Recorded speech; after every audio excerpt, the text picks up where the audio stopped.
Hello, Annalyn. Sige, pupuntahan kita. Excuse me.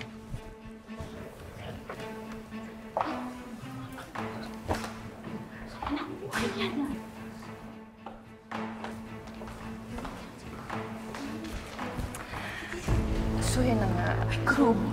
Talaga hindi pa naman siya. Tay! Annalyn! Tay, sinubukan po namin na sundan po si nanay doon sa airport pero hindi po namin sila nakita. Annalyn, baka dati pa naman alam ni Tita Nets yung totoo. Diba, Dad was still married to Tita Irene. Baka yun yung reason kung ba't sila nag-trip, para magkaayos sila. Harry, kung alam ng nanay ko na niloloko siya ni Doc Carlos, hindi siya sasama kay Doc Carlos. So you're saying na pinilit lang ng dad ko sumama si Tita Lynette? Eh wala nga sense of struggle nung umalis sila eh. Di ba sabi mo tulog si Tita Lynette? Baka pinatulog yun ng tatay mo. Natulog, wala ka namang alam eh. Bakit posible ka ba? Ha? Please, gusto ko lang naman malaman kung nasan yung nanay ko, kung safe ba siya.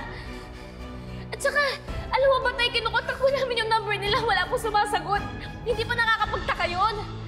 We need to find out kung nasaan sila ngayon. Kung nasa airport pa ba sila, o nakalipad na, o nasa ibang bansa na.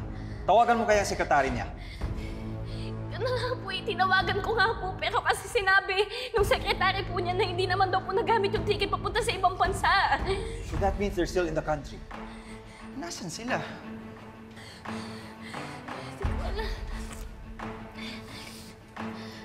Harry, baka naman meron kang alam na pwedeng pinuntahan ng daddy mo kung saan niya pwede din na si nanay. Pwede ba wag mo naman pag-isipan yung dad ko ng ganun? Your mom is safe with my dad. Paano ko malalaman yun? Hindi ko nga alam kung nasan sila. Please, gusto ko lang naman makasiguro kung totoo yung sinasabi mo eh. Sasagutin mo lang ako. May alam ka ba na pwedeng pinuntahan nila Doc Carlos? Harry, kung sinasabi mo safe sila, Lynette, hindi walang problema kung pupuntahan natin sila ngayon, di ba? Harry, please. Sige, fine. May alam ako kung saan sila pwede pumunta. May vacation house kami just outside the city. Gusto mo samahan ko kayo para mapakita ko sa inyo na hindi masamang tao yung dad ko. Sige na, tara na. Sige. Tay, tatawagan ko lang po muna si Lola. Wait lang po.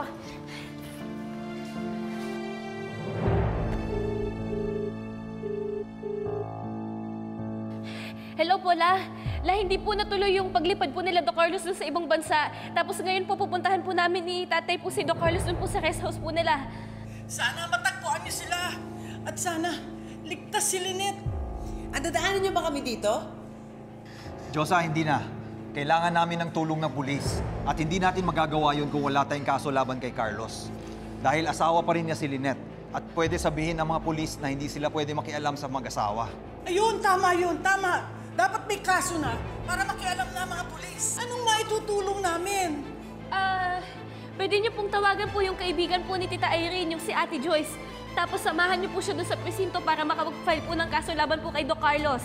Isisend ko po sa inyo yung number po niya. Sige na, Annalyn. Isend mo kagad yung number ha, para matawagan namin. Mag-iingat kayo ha. Sige po, Lola. Mag-iingat po kayo ha. Tara na. Harry.